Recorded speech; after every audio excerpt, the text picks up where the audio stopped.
Kita lanjutkan kembali. Assalamualaikum. Ya, pada pertemuan kali ini yaitu di chapter 12 ya, terkait dengan penggunaan hasil indikator keuangan sebagai alat pengendali gitu ya, untuk faktor-faktor yang tidak dapat dikendalikan. Jadi informasi laporan keuangan di sini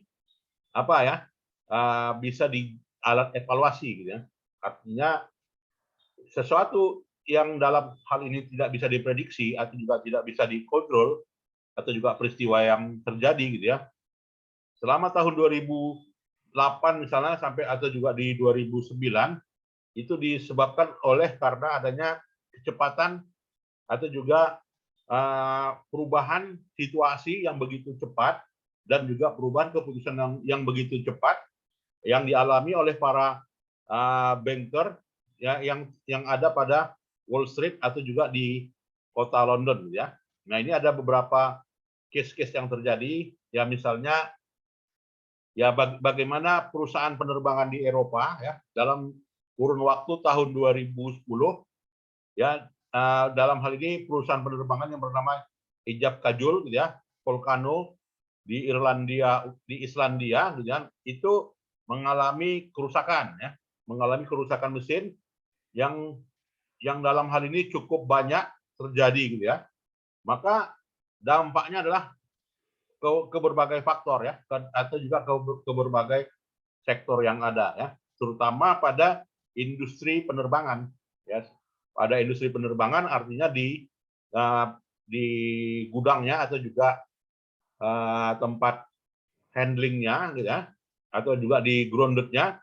Nah, dalam hal ini terjadilah masalah yang namanya disruption bisnis penerbangan yang bersangkutan gitu ya. Jadi bukan hanya penerbangan yang bersangkutan saja gitu ya, tetapi dampaknya ada yang lainnya, yaitu ke industri penerbangan, ke industri turisme ya, ke industri pengantaran ya, ke industri supplier dan juga berbagai industri yang terkait lainnya. Jadi cukup banyak ya impaknya. Nah, begitu juga yang terjadi pada perusahaan Mokondo. Ya, Mokondo dalam hal ini adalah sebuah perusahaan minyak yang berada di Meksiko gitu ya. Yang dalam hal ini partner di British Petroleum dan juga Deepwater Horizon ya, Oil, itu secara temporer ya, itu melakukan pengeboran ya, pengeboran di lautan gitu ya. Nah, disebabkan karena dalam hal ini beberapa faktor bahwasanya British Petroleum di sini sebagai partnernya masuk juga pada industri yang sama. Nah, sehingga dalam hal ini cukup banyak berperan di dalam sektor tersebut yang dampaknya adalah dampak simultan ya, secara menyeluruh. Nah, itu. Tahun 2011 juga ya, kalau dampak nuklir di Fukushima ya, karena apa? Reaktor nuklir Fukushima itu kan rusak disebabkan karena tsunami ya kan, di 2011 reaktor nuklirnya rusak. Nah, ada nggak pengaruhnya? Ada gitu kan, ada pengaruhnya. Maka pengaruhnya adalah ke negara Jepang dan juga ke negara Jerman yang dalam hal ini yang memiliki sama-sama punya reaktor ya, di mana nuklir tersebut gitu ya, itu gitu ya, punya pengaruh lah ya ke sektor nuklir yang lainnya ya. Nah, jadi cukup dampak, dengan kata lain ini ada dampak sistemik yang disebabkan oleh salah satu sektor saja ke sektor lainnya, berimbas gitu ya, dengan kata lain. Tahun 2012 gitu juga ya, ada topan ya, yang namanya Hurricane Sandy ya, topan Sandy yang menyebabkan kematian atau juga kerusakan ya, di dalam benua Atlantik. Nah, di mana dampaknya kerugiannya adalah 25 miliar dolar ya. Juli 2014 gitu juga ya, terjadi kecelakaan pesawat Malaysian Airlines.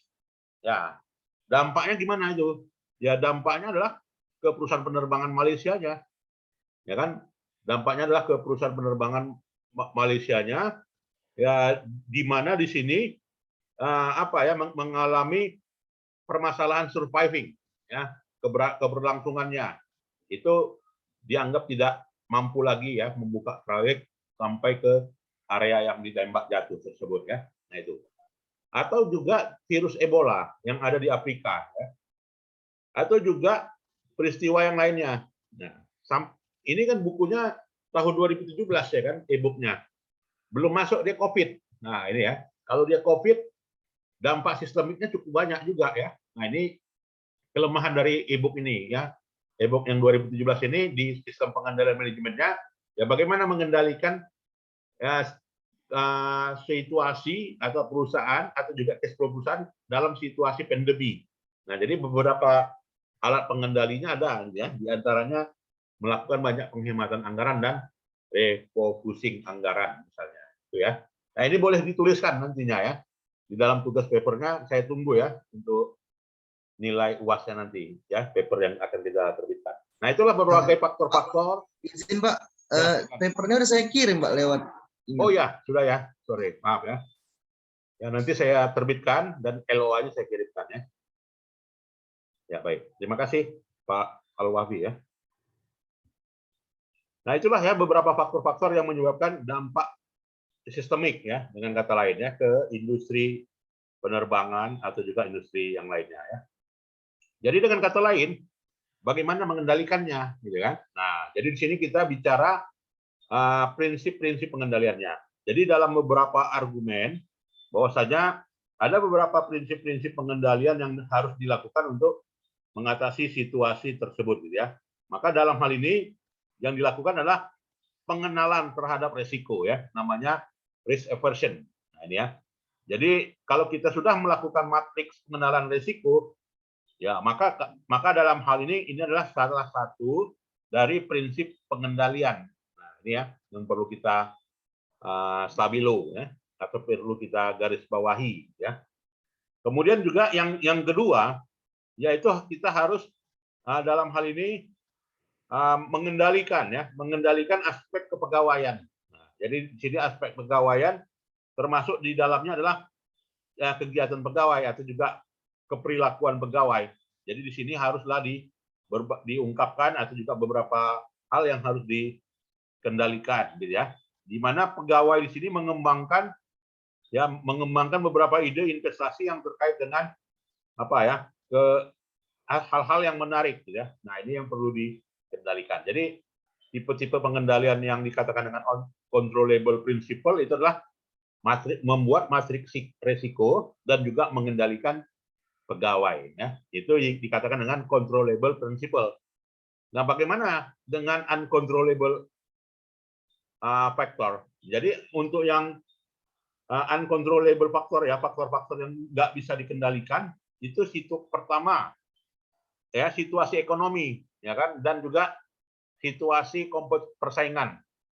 Nah itu kalau bagaimana kita bisa mengendalikan? Nggak bisa ya, kalau situasi ekonomi dunia sekarang lagi sedang bangkit ya setelah mengalami masa pandemi, maka dalam hal itu merupakan suatu faktor yang tidak dapat dikendalikan juga ya, situasi ekonomi atau kondisi force majeure ya, kondisi apa ya, kondisi hal-hal yang tidak terduga ya, karena apa ya, karena adanya banjir, topan dan sebagainya ya, atau juga karena ada interdependensi ya, artinya hal-hal yang terkait antara satu dengan yang lainnya. Nah, ini semuanya dikatakan 3 faktor uncontrollable. Nah, ya. Jadi 3 faktor uncontrollable di situ merupakan hasil, gitu ya. Hasil suatu hal yang perlu diukur secara matang, yang dalam hal ini dampaknya kepada profit. Nah, jadi itu yang harus dikendalikan ya. Jadi kalau ekonomi sedang mengalami kelesuan, dampaknya ke laba bagaimana? Ya, kalau mengalami post major, dampaknya bagaimana? Kalau mengalami interdependensi, apakah perusahaan bisa dapat untung atau enggak? Nah, maka di sini adalah perlu kita lakukan tipologi ya, uncontrollable factor ya. Nah, ini bisa dibaca nanti bagaimana narasi-narasi uncontrollable factor itu ya. Ya, kemudian juga kalau yang bisa dikendalikan gimana? Jadi controlling ya, mengendalikan akibat ya dari yang uncontrollable tadi, maka yang dilakukan adalah pertama membuat asuransi. Semua diasuransikan ya kan. Gedung kalau terbakar ya diasuransikan ya. Kalau misalkan kendaraan diasuransikan hilang kan gitu ya. maka controllingnya adalah insurance. Ya, controlling yang kedua adalah buat struktur pertanggungjawaban. Nah, jadi kalau ada resiko, siapa yang bertanggung jawab? Nah, kalau orang sudah diberikan tanggung jawab, maka orang akan berupaya semaksimal mungkin gitu kan, menjaganya, karena sudah dibuat pertanggungjawaban. Reward-nya udah ada, punishment-nya juga sudah ada. Maka di situ responsibility structure dilakukan ya. Jadi dalam responsibility structure di sini gitu ya, maka nantinya hasilnya kepada net profit ya. Jadi bisa dampaknya ke keuangan. Jadi kalau sudah dikendalikan tapi juga tidak ada signifikansinya terhadap keuangan, maka ada yang salah kan, atau ada yang perlu dievaluasi. Nah, jadi dampaknya memang muaranya ke laporan keuangan gitu ya. Kemudian hal-hal lain ya yang dalam hal ini bisa dikendalikan terkait dengan faktor-faktor yang tidak bisa dikendalikan yang diukur secara periodik, yaitu dengan melakukan analisa varian. Nah, jadi kalau dikatakan analisa varian di sini adalah suatu pendekatan ya, atau juga metode yang mengembangkan hasil dari berbagai standar yang ada. Berarti apa? Berarti membandingkan antara yang dianggarkan dengan yang direalisir, atau juga yang antara yang ekspektasi dengan yang to realize ya, atau yang direalisasikan. Maka terjadilah yang namanya analisa varian ya. Jadi analisa varian itu solusi. Ya, solusi untuk faktor mengendalikan ya. Nah, itu. Maka nah inilah contohnya ya, bagaimana tabel ini menunjukkan analisa varian terjadinya apa ya, atas penjualan sebuah entitas ya. Jadi analisa variannya didapatkan actual price ya dengan faktor-faktor lainnya ya. Nah, itu. Jadi diilustrasikan di dalam bentuk angka ya. Jadi ilustrasi angka antara yang direncanakan dengan yang diaktualisasikan, berapa apakah menguntungkan variannya atau tidak menguntungkan, favorable atau juga unfavorable. Nah, itu ya. Nah, jadi dibuat analisanya seperti ini. Analisa varian, cara mengendalikan ya. Lantas apa lagi caranya? Ya, caranya dengan flexible performance standard. Ya, membuat standar kinerja yang lebih fleksibel. Jadi membuat standar kerja yang lebih fleksibel itu akan melindungi manajer, gitu ya. Melindungi manajer dari ya dampak faktor-faktor yang tidak bisa dikendalikan. Jadi harus didukunglah oleh anggaran ya. Anggarannya harus fleksibel, menyesuaikan. Lagi naik harga, maka revisi anggaran ya. Lagi turun harga, maka revisi anggaran. Nah, itu jadi sifatnya flexible performance standard ya. Nah, berikutnya kemudian adalah faktor yang mengendalikan yang lainnya adalah relative performance evaluation. Nah, jadi sering-sering dievaluasi. Jadi antara satu metode dengan metode lainnya itu dievaluasi ya, beberapa faktor-faktor yang untuk dievaluasi. Kemudian ukuran lainnya adalah subject performance evaluation. Jadi berdasarkan pada subjek tertentu. Jadi banyak evaluasi kinerja di sini. Nah ya, itu langsung ya mengevaluasinya pada objek tertentu ya, dan juga menyesuaikan mana-mana yang bisa dikendalikan, mana-mana yang tidak bisa dikendalikan. Nah, jadi sifatnya subject performance evaluation. Nah, faktor-faktor lainnya apa? Ya, faktor-faktor lainnya itu adalah isu-isu lain yang nggak bisa dikendalikan ya. Jadi isu-isu lainnya ya, termasuk adalah menyesuaikan atau juga mengendalikan ini ya, beberapa tujuan dengan sistem reward. Nah, jadi berorientasi pada sistem reward, sehingga kalau sudah diterapkan sistem reward, maka yang tidak bisa dikendalikan itu akan dapat berkurang ya, karena didukung oleh sistem reward yang ada. Nah, jadi kesimpulannya adalah prinsip-prinsip pengendalian itu bisa dilakukan ya kepada pegawai ya, kemudian juga dan diimplementasikan dalam berbagai bentuk yang ada ya, yang sudah kita baca tadi di atas ya. Nah, itulah terkait dengan topik ini ya, beberapa indikator-indikator keuangan untuk mengendalikan beberapa faktor-faktor yang tidak dapat dikendalikan ya, atau juga uncontrollable factor ya.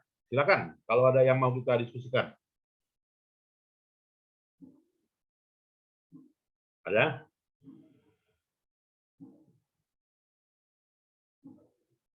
Oke ya, kalau nggak ada saya kira itu sajalah ya perkuliahan kita. Dan nanti minggu depan kita lanjutkan di chapter 13 ya. Saya kira itu saja. Lebih dan kurang ya. Selamat siang. Assalamualaikum warahmatullahi wabarakatuh. Waalaikumsalam warahmatullahi wabarakatuh. Terima kasih, Pak. Ya, boleh meninggalkan ruangan ya.